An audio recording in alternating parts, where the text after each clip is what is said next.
পরীদের স্কুলে যাওয়ার গল্প পর্ব ২০। গোলাপি পরী তো তার স্কুলের ফুল ফোটানোর ক্লাসে সর্বোচ্চ মার্কস পেয়ে যায় আবারও। তাই তার ক্লাসে ম্যাম গোলাপি পরীর ওপর ভীষণ খুশি হয়ে যায়। এই জন্য সে গোলাপি পরীকে অনেক অনেক দোয়া করে দেয় তার মন থেকে।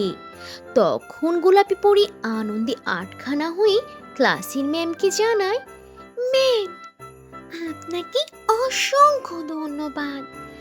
আর আমি যখন আমার আম্মিকে এই খবরটা জানাবো, তখন আমার আম্মি অনেক বেশি খুশি হবেন।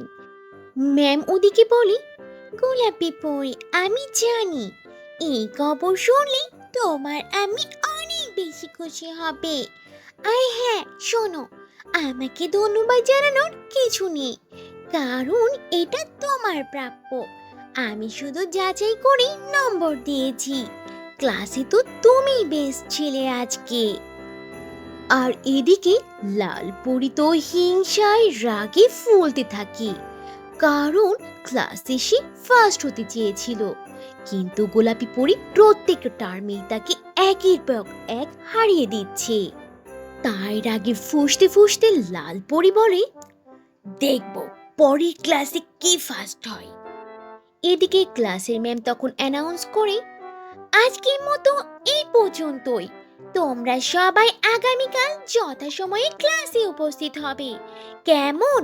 আজ তাহলে ক্লাস এখানেই শেষ করছি। আবার দেখা হবে আগামী দিন ইনশাল্লাহ। আল্লাহ হাফেজ। পরের দিন সবাই যথাসময়ে ক্লাসে উপস্থিত হলো। তখন তাদের ম্যাম বলল, সবাই শোনো, আজকে আমি তোমাদের জন্য নতুন ক্লাসের আয়োজন করেছি। তোমরা সবাই আমাকে ফলো করো, এদিকে জলদি করে আসো। তো বন্ধুরা, এই ছিল আজকের গল্প।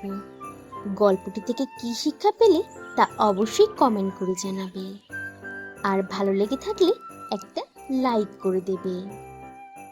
আর এখনো যদি চ্যানেলটি সাবস্ক্রাইব না করে থাকো, তাহলে এখনই লাল রঙের বাটনটি চেপে চ্যানেলটিকে সাবস্ক্রাইব করে দাও। আর অল দিয়ে নোটিফিকেশন প্রেস করে রাখো। তাহলে বন্ধুরা, আজ এখানেই শেষ করছি। আবার দেখা হবে নতুন কোনো ভিডিওতে, নতুন কোনো গল্প নিয়ে। সে পর্যন্ত তোমরা সবাই ভালো থাকবে আর নিজেদের প্রতি খেয়াল রাখবে।